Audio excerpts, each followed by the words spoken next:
Mga payo sa pagiging katiwala. Kabanata 1. Mga kamanggagawang kasama ng Diyos. Ang sabi po rito, parangalan mo ang Panginoon mula sa iyong kayamanan at ng mga unang bunga ng lahat mong ani.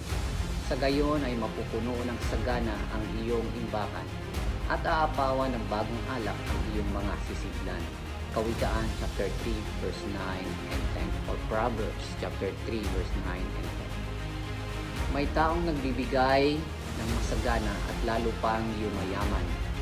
May nagkakait ng dapat ibigay ngunit naghihirap lamang.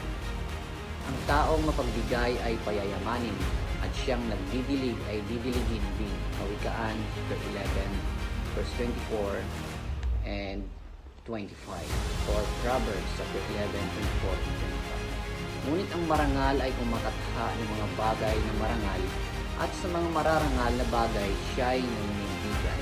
Isaiah chapter 32 verse 2. Itinakda ng banal na karunungan sa panukala ng haligtasan, ang batas ng pagkilos sa ganting pagkilos na 2 ulit na pinagpala ang gawain ng kabutihang loob sa lahat ng sangay nito.